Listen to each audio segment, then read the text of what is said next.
This is The Joe Gaither Show on BamaCentral.com.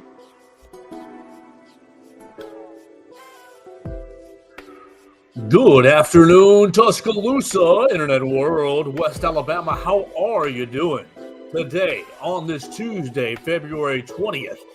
It is the Joe Gaither Show on BamaCentral at BamaCentral.com, watching us on YouTube, on Facebook, and on Twitter. We appreciate everybody who's tuned in and joined us, or you're listening to us on Spotify, Apple Podcast, or on Amazon.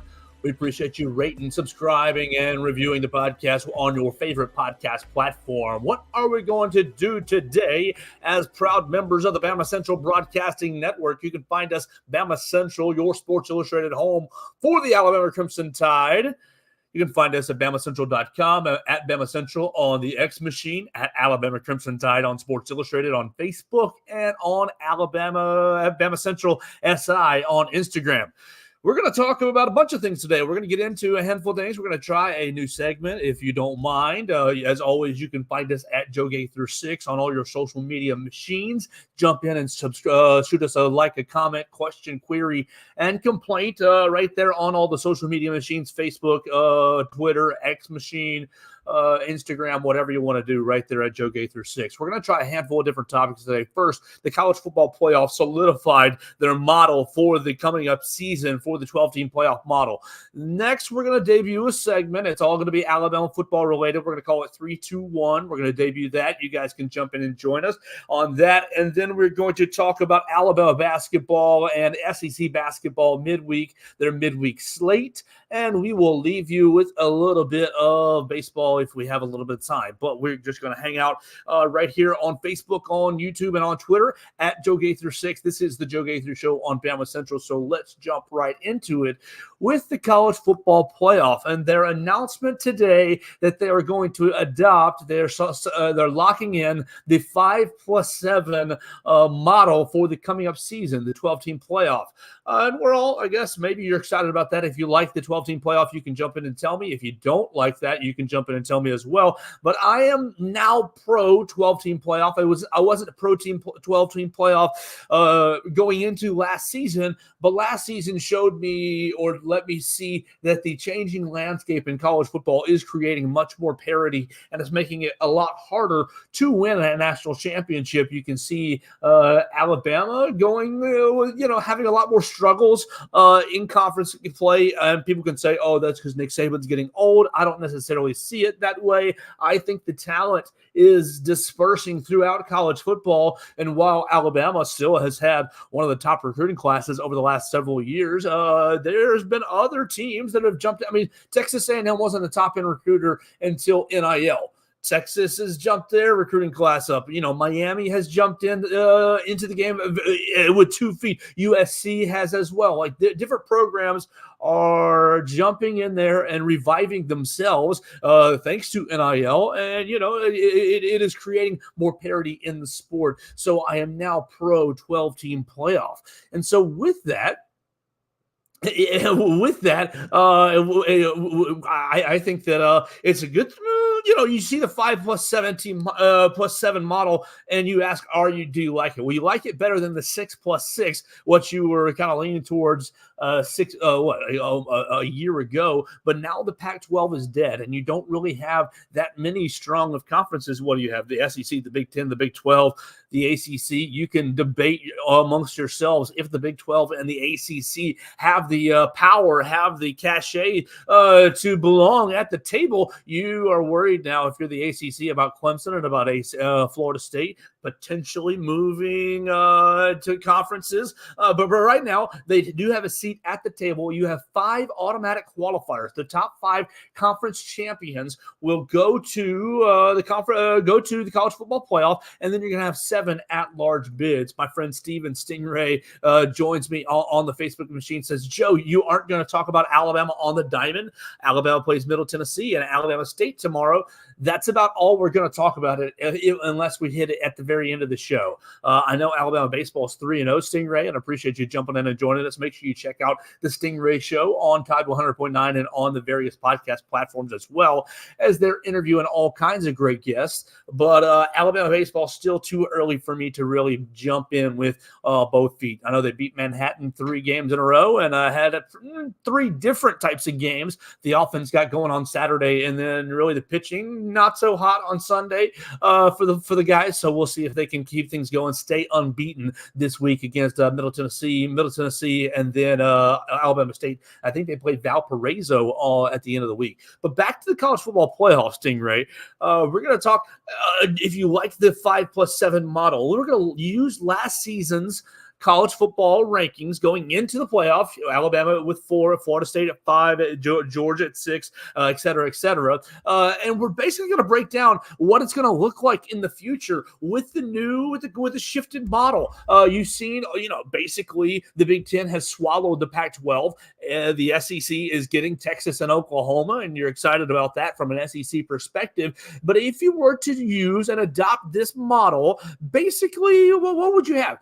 You look at the playoff model and you see 5 Big Ten teams would have been in the playoff, 6 SEC teams. Now, this is just based off the top 12. It's not based off the playoffs with the conference champions. You've got 5 Big Ten teams were in the top 12.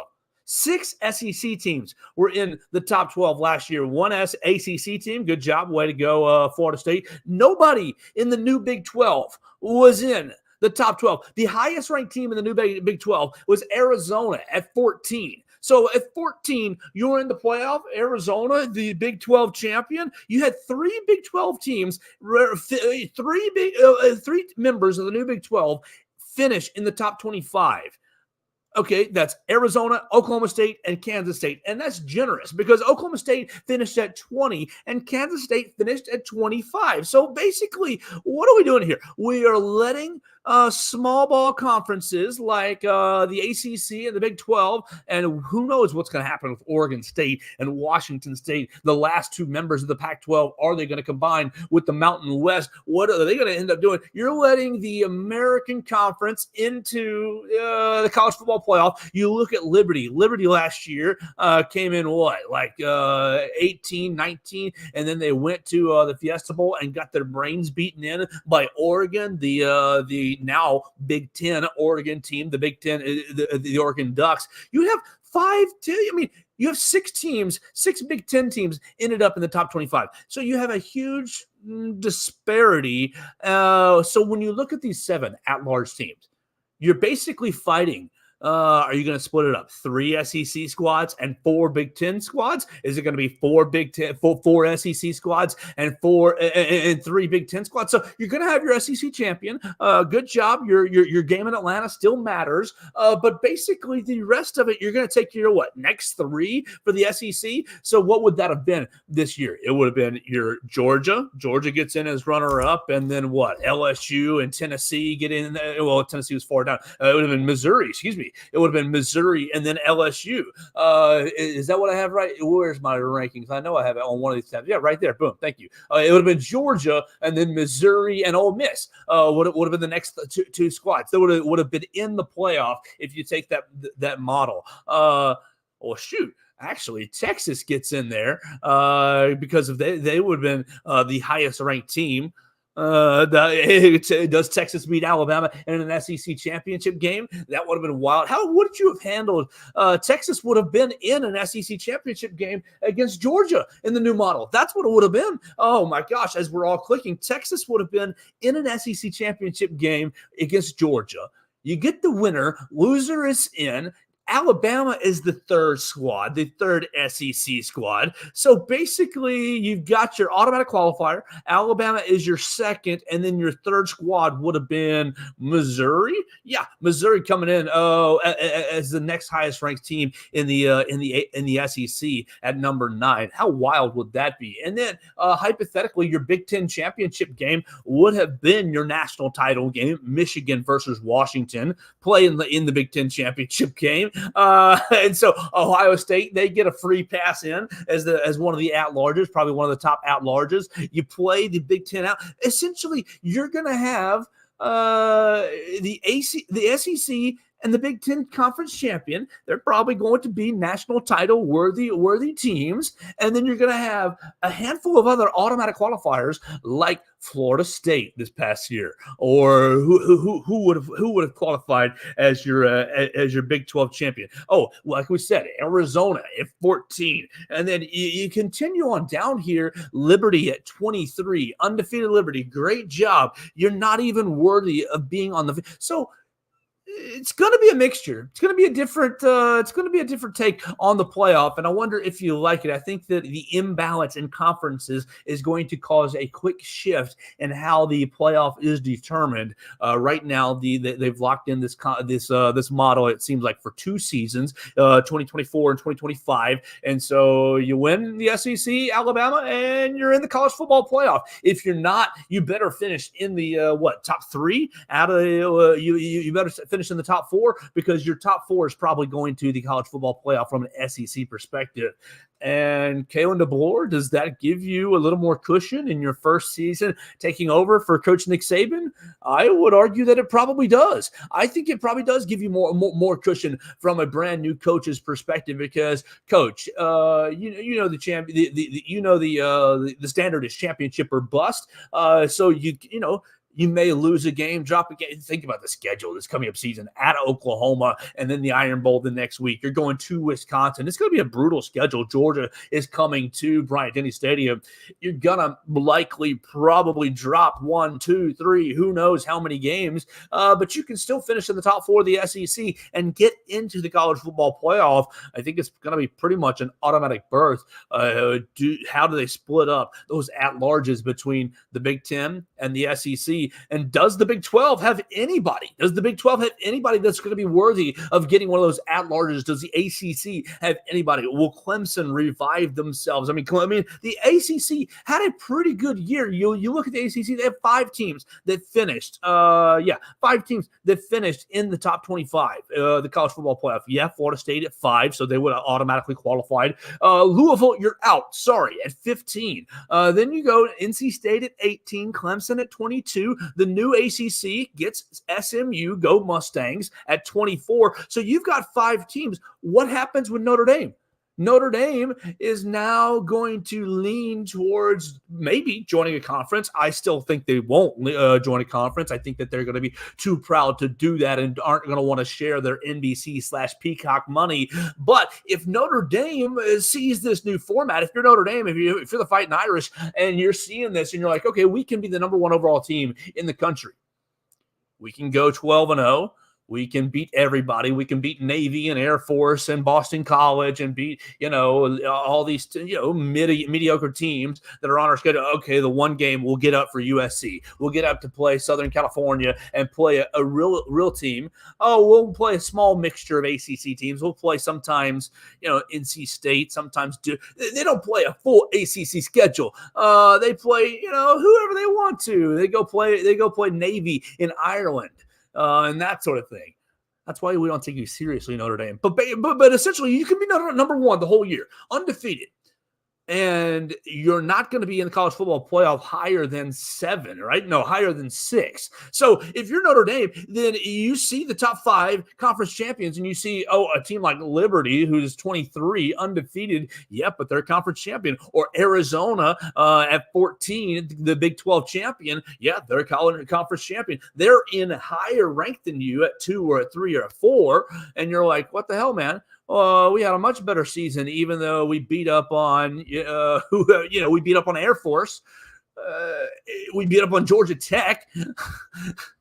If you're number 1, you get punished. Well, not punished, but you don't have that reward, that top 5 seed, and you don't have the 4 seed. It's going to work out as the bye. So you're playing. You are playing on campus. That's great. You get the number 6 seed, and you're playing a home game. But you could have a great season, and the college football playoff is not going to reward you because you're not a conference champion. I do like the emphasis that it places on the conference championship game. You get the bye.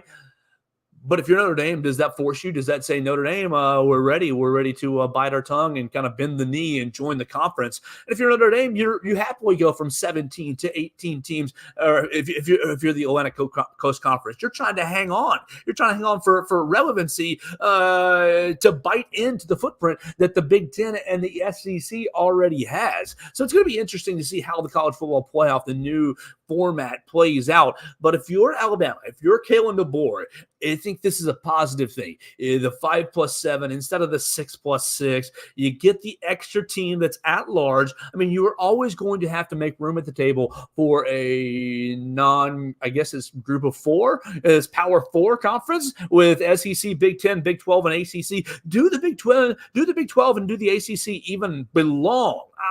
You look at the ACC, the SEC. Oh, excuse me. You look at the Big 12. And it doesn't even look like a conference that belongs. Like it looks like the American. It looks like the American conference. It looks like a second-rate basketball conference at this point. When you think about it from a football standpoint, but they're going to have an automatic seat at the table. I think that this model will change very quickly. So let's enjoy it for what it is right now. You're going to get two years of it, 5+7. If you're head coach Kalen DeBoer and you're taking over Alabama, obviously your best path to the college football playoff is winning the SEC. But if you finish in that top four of the SEC, I think you put yourself in great position to be one of those automatic qualifiers, get one of those 7 spots. So it'll be a lot of fun to see how that plays out this season. Let's get into and try a new segment. We're going to try a football-centric segment. We're going to call it 3-2-1. Before we do that, we want to tell you about our friends at Druid City Music Hall. Druid City, unfortunately, the concert is canceled tonight. So if you're planning on going to see the Brook and the Bluff, they have canceled their show due to sickness in the band, and that's very sad. But there are 3 more opportunities for you to see live music right here in Tuscaloosa. You can see the Pigeons playing ping pong on Wednesday. That's tomorrow night. You can see 49 Winchester on Thursday in 2 nights, and you can see the Stews on Friday. That's going to be in 3 evenings. I'm going to be there on Friday to see the Stews. They remind me a lot of a young Kings of Leon, so they sounded great. It's going to be right down there on the Strip. You can see them. Get tickets at druidcitymusichall.com. You can join me on Friday. If country is more your thing, more classic rock country sound, you can hear 49 Winchester on Thursday. Pigeons playing ping pong was a bit of an eclectic sound, was a bit of a jam bandy type Humphreys McGee, a little bit of a Talking Heads vibe, a lot of fun there. But so I encourage you to check out all the acts right down there at Druid City Music Hall on the Strip right there in Tuscaloosa. You can get your tickets at druidcitymusichall.com. Okay, let's move into 3-2-1. All right, 3-2-1. We're just going to basically use the numbers to count down and basically outline our segments. 3, obviously, and this is all Alabama football related. For 3, we're going to debut and we're going to talk about 3 new coaches in the last 24 hours. Yesterday, we talked just a little bit about Brian Ellis and Chris Kapilovic. We're also going to throw in Christian Robinson. All right, the 3 coaches were hired in the last 48 hours or so. And why? Obviously, you know the vacancy with Ryan Grubb leaving and Scott Huff going with him to the Seattle Seahawks. You wish them well. You had to replace those guys along with an offensive line coach and a tight ends coach. You did that with Chris Kapilovic and Brian Ellis. What's up with Christian Robinson? All right, middle of the day yesterday, William Inge, who is supposedly coming onto the staff, former co-defensive coordinator for the Washington Huskies, is supposedly coming to Tuscaloosa to coach your linebackers.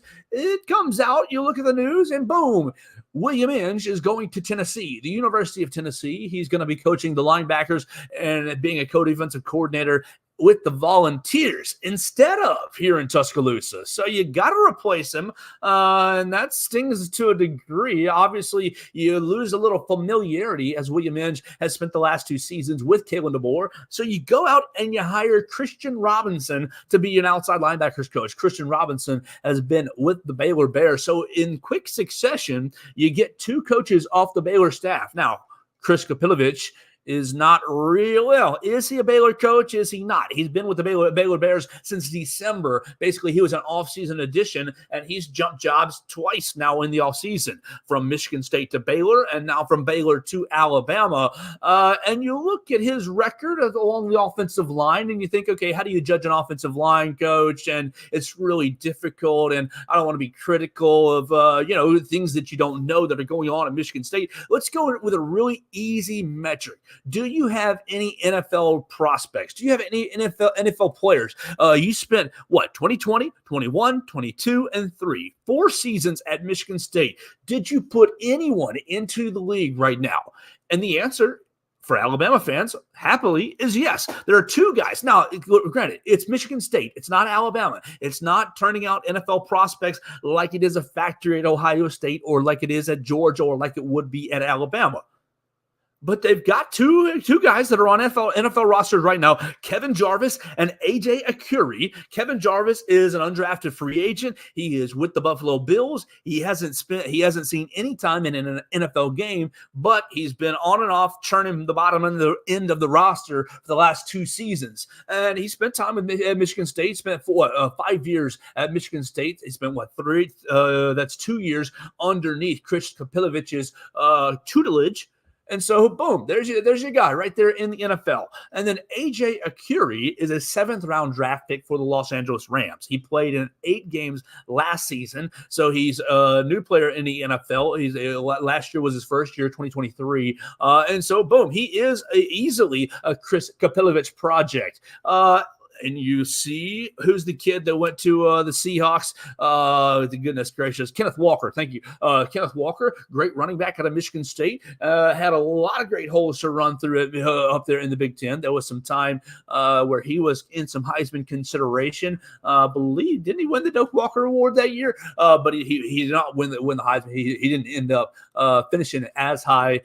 He went 4 or 5 games where he was pretty highly rated, but you got to run behind an offensive line. So this is Chris Kapilovich. You got 2 guys in the NFL. You hope to see that you hope to see that continue. Obviously, Tyler Booker is a shoe-in. You can't really count him as a Kapilovich project, even though he's going to spend 1 year with him this year. You look at Kapilovich, and hopefully he's going to get the most out of these 3 freshman offensive linemen who have come in, Casey Poe or Joe Ionata and William Sanders, and then you're just going to see who else they can get in the transfer portal. You look at Brian Ellis. Brian Ellis, the kid, he's not a kid, 35 years old, young guy coming over from Georgia Southern. Former offensive coordinator, Georgia Southern. He's coming to Tuscaloosa to be the tight ends coach. And you look at his coaching record. Well, who has he coached? He spent time yesterday. We talked about him spending time at Southern Cal and at Western Kentucky. Well, when he was with the Southern Cal Trojans, he coached a young man named Sam Darnold, who was in Heisman contention and ended up being a top 5 NFL draft pick. Did Sam Darnold have a little bit of a turnover problem? Absolutely. But working with Sam Darnold is great for your resume. Then when you're with Western Kentucky, what do? Well, you just turn Bailey Zappi into an NFL product. Bailey Zappi, obviously, you've seen from an Alabama perspective what he has done in New England, pushing Mac Jones for the starters role in New England. We'll see. I think New England's going to dump them both this offseason. But Bailey Zappi, you worked with Bailey Zappi, you work with Sam Darnold. Now you go to Georgia Southern, and Georgia Southern's been kind of a bit mid since jumping into FBS. They were amazing, unbelievable in the FCS as an FCS program, but they have struggled to find their way as an FBS program. But he's come here as an offensive coordinator. Now he's the tight ends coach. And he's going to be working with C.J. Dupree. He's no longer going to be working with Amari Niblack. Unfortunately, we're going to see how they work out with a guy like Caleb Odom, C.J. Dupree, and we'll find out who else is in that tight end room when we get on to number 2 out of 3, 2, 1. Lastly, finally on Christian Robinson. Back to Christian Robinson. He's coaching outside linebackers. He's spent a couple of years, 2-3 years under Dave Aranda. Dave Aranda, one of the best defensive minds in football. Now, Christian Robinson is a young guy. He played college football with the Georgia Bulldogs 2009 to 2012. So he's really not he's not brand new. Obviously, he spent 4 years at Florida. He spent a season at Auburn, so he spent time in the SEC coaching linebackers. He knows what he's doing in that regard. And boom, there's your guy. If anybody's worried about the Southern connections on the staff for Kalen DeBoer, I know that's a concern for some people, but Christian Robinson gives you that and gives you a youthful perspective, not quite brand new, but obviously not an older fella as well. So a handful of young guys on the staff in the last 24, 48 hours. And once again, your staff is complete. Yesterday on the show, we said the staff was complete. And then once we hit end, after a couple hours, William Inge, news breaks that he was going to Tennessee. And really, that vacancy didn't last more than, 25, 35 minutes? Christian Robinson filling that. And once again, your staff is full. So if anybody's worried about that staff or curious about that staff, from top to bottom, offensive coordinator on down, you got Nick Sheridan. Nick Sheridan's going to be working really closely with Jamarcus Washington, who's coaching wide receivers and co-offensive coordinator. Robert Gillespie, former running backs coach, is still right there. Running backs coach. Chris Kapilovich, offensive line coach. Brian Ellis, tight ends coach. Then you flip, other side of the ball. Kane Womack, defensive coordinator. Then you go Christian Robinson, outside linebackers coach. Maurice Linguist, secondary coach. Colin Hitchler is coaching secondary as well. And Freddie Roach along the defensive line. So that's going to be your Alabama staff. And that is number 3. For number 2, we're going to talk about two new transfers coming to Alabama football in the last 24 hours. You look online and you can see them. You can find out Keon Sabb is one of them, safety out of the University of Michigan, University of Michigan. And then you look at it and Josh, oh my gosh, all my tabs are going crazy. Josh Cuevas, tight end out of Washington. So two new transfers coming to Tuscaloosa in the last 24 hours. You get your first defensive transfer. Let's start with Keon.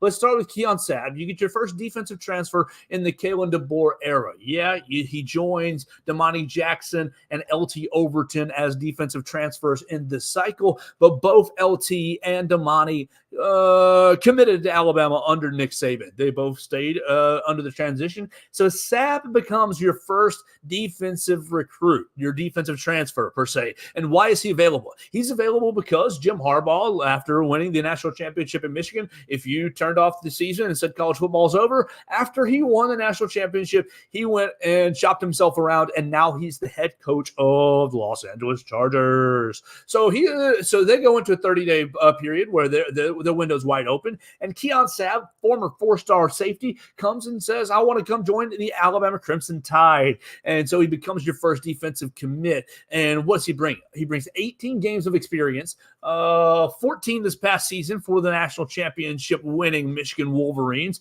He's got 2 interceptions this past season. He started a couple of games, a handful of starts. Look, in the national championship game, he had 6 tackles against the Washington Huskies. Only 1 tackle against Alabama, credited with 5 pass breakups on the year as a rotational safety. I think he's going to make for a very interesting prospect for Alabama this coming up season. And you see the need. The need is very obvious for safety.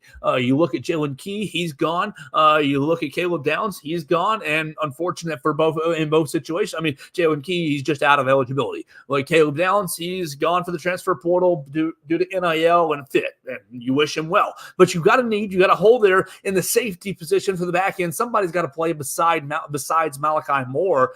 And maybe Keon Sabb is that guy. Now, a lot of people are suggesting that Keon Sabb was being recruited by all these schools because he's got 2 younger brothers. Keon Sabb is out of New Jersey. He went to IMG, and he's now been at Michigan 2 years.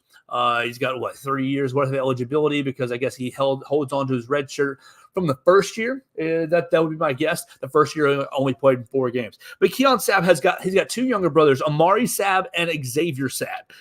2026 for Amari Sabb, 2027 for Xavier. Both these guys are athletes out of New Jersey. Here's what I'm going to say. I think it's great to think forward ahead, but you don't waste a scholarship. You don't waste a roster spot on guys because they've got younger brothers down the pipeline. especially when you're taking over what is a brand new program for Kalen DeBoer. He's going to have to use these. I mean, will it help? Is it a small aspect? Is it a gold star? Is it like a little cherry on top? Absolutely. But you got to go get guys who can play. And Keon Sapp, we'll see if he can join the Alabama Crimson Tide. And he's leaving. I mean, look. He leaves Michigan, national championship winner, and he comes to Alabama. I guess he's seeking a little more playing time or a better fit. We'll see how that works out for him here in Tuscaloosa, or a bigger stage right here in the SEC.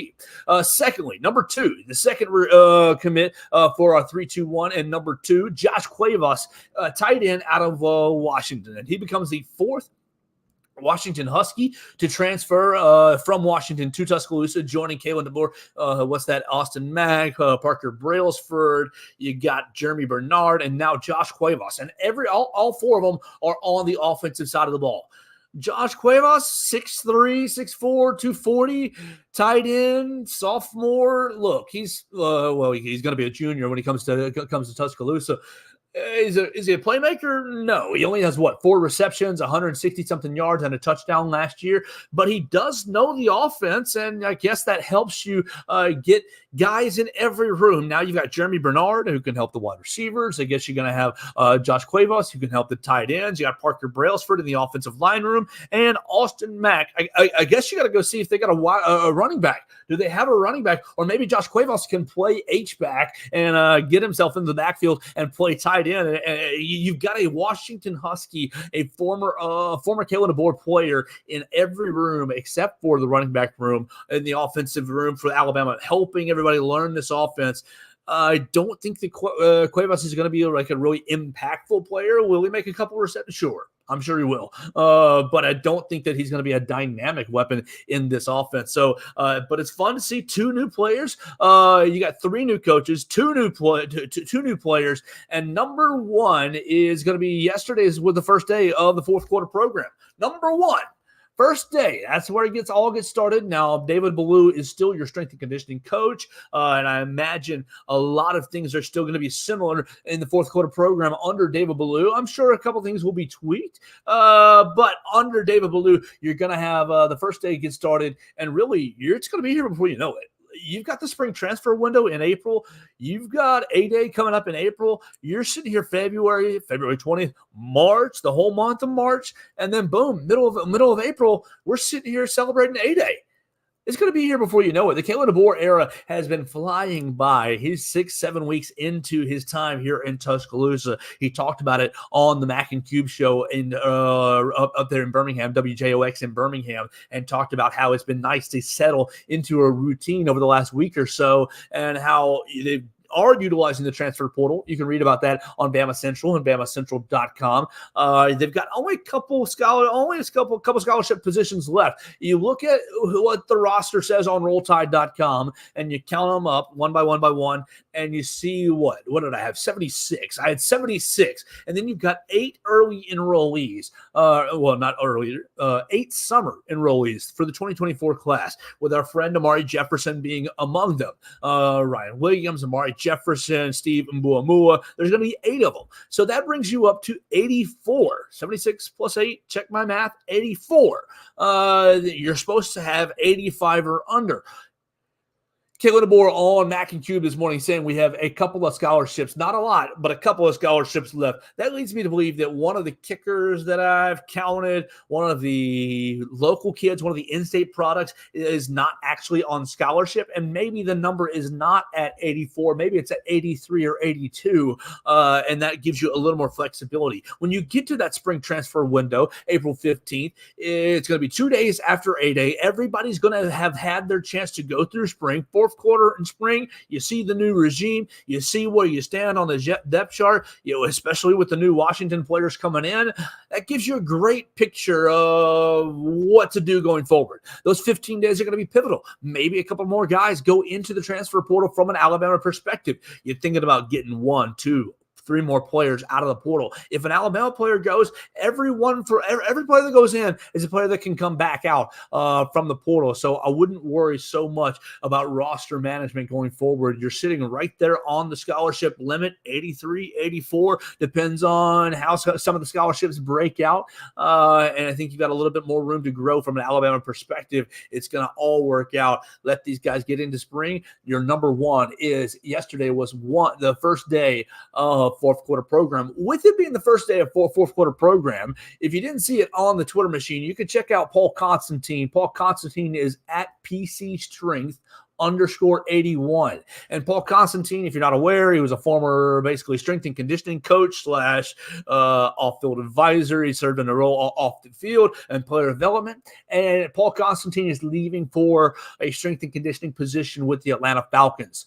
Woo, boy, yesterday on his social media machine, he bench presses 500 pounds for his last bench press here at the University of Alabama before he goes off to the Atlanta Falcons. So you celebrate Paul Constantine hitting that mark and you wish him well. I'm not really a big Atlanta Falcons fan here. I kind of love when they lose, but you wish everybody well in their next professional endeavor. So there's your 3-2-1, 3 new Alabama coaches, 2 new Alabama players, and the first day of Alabama's fourth quarter program getting kicked off on a Monday, making it a huge day of Alabama football yesterday. And you see Kalen DeBoer pivoting every single time. I mean, you lose your offensive coordinator, you'll lose your offensive line coach, boom, pivot. You lose your veteran inside linebackers coach in William Inge, boom, pivot. You got a safety who's a hot little prospect out of Michigan and interested in joining your program. He's got a relationship with Courtney Morgan already. Of course, you take him. I think it's going to be a lot of fun following Kalen DeBoer. You can continue to do that on BamaCentral and BamaCentral.com, your Sports Illustrated home for the Alabama Crimson Tide. All right, let's keep the program rolling on a Tuesday, and we appreciate everybody who's joining us on Facebook and on Twitter and on YouTube at Joe Gaither 6. And, of course, you're subscribed to the BamaCentral YouTube channel at BamaCentral. If you're not, you should be. We put up all the press conferences that we are at. We put up all kinds of clips, all kinds of behind-the-scenes coverage right there at the BamaCentral YouTube channel. So you can be a part of that by subscribing to the BamaCentral YouTube channel. Let's keep this bad boy going by talking about SEC basketball midweek slate. We're going to talk about the SEC midweek slate, and we'll see what else we have on our brains as we finish it up. Okay, it's not a great midweek slate, especially tonight. If you are trying to look entertained, Tuesday, 6 p.m., number 5 Tennessee goes to Missouri. We talked a little bit about Missouri the other day. Are they going to go winless in the SEC? I think they might. They're going to get absolutely destroyed tonight. Tennessee, 11.5 point favorite. I think the Volunteers win and cover bigly. Also, 6 o'clock, this is going to be on ESPN. Ooh, they're hurting on programming if this is on ESPN. Arkansas is at Texas A&M. The Hogs trying to salvage something out of their season, and Texas A&M trying to bounce back after losing 2 road games last night. Texas A&M, an 11.5 point favorite. I'm going to take Arkansas to cover, but Texas A&M to win. So Tennessee to win and cover, Arkansas to cover, but A&M to win in tonight's midweek slate. For Wednesday, let's get into Wednesday, and we'll finish with Alabama and Florida. Georgia is at Vanderbilt at 7:30 on SEC Network. Look, Georgia's going to win. They need to win. Vanderbilt might slip up and bite you, though. Georgia's got that program. They haven't been able to play 40 minutes with anyone. They play close with pretty much everybody and fade in the end. Maybe Vanderbilt can bite them, but I'm going to take the Georgia Bulldogs. At 8 o'clock on ESPN, the Kentucky Wildcats are going down to LSU. They're going to try to win another game on the road after beating Auburn in Neville Arena on Saturday. So they're trying to bounce back and make it 3 in a row against Ole Miss, Auburn, and now LSU. I think Kentucky will win. LSU, maybe, though, coming off a nice win on the road against South Carolina. Maybe they can defend home court and really end the Kentucky Wildcats' chances at winning the SEC regular season. And then the nightcap at 8 o'clock on ESPN2 is the Egg Bowl. at Mississippi State, Ole Miss at Mississippi State. You had this is the return trip. Mississippi State played Ole Miss pretty close, but lost over in Oxford. I'm going to say it flips and Mississippi State wins in Starkville. So there you go. Now, 6 o'clock. That's what you're all worried about. 6 o'clock on Wednesday. Go ahead, make your plans. Ask your boss to get off early. Ask your boss to make your plans that you're going to leave at work at 4 o'clock. It's a 6 o'clock tip-off. It's on ESPN2. Don't use the early tip-off as a reason why you can't be there. It's a big game for Alabama. They got, 4 or 5? They have 5 more quad 1 games remaining on the schedule, and it starts with number 24, Florida, who's really been on a little bit of a heater. Florida's been a really nice offensive rebounding team, and you saw Alabama really, really struggle with that on Saturday. Now, can Alabama shoot the lights out? They're going to be playing at home. Of course they can. They're going to be probably going to make 40, 43, 42% from beyond the arc. But Florida's coming on a 3-game winning streak. They've won 3, 4, 5. Look at this. They've won 1, 2, 3, 4, 5, 6, 7 of their last 8. Their last loss was at Texas A&M, and they lost at Tennessee a couple of weeks before that.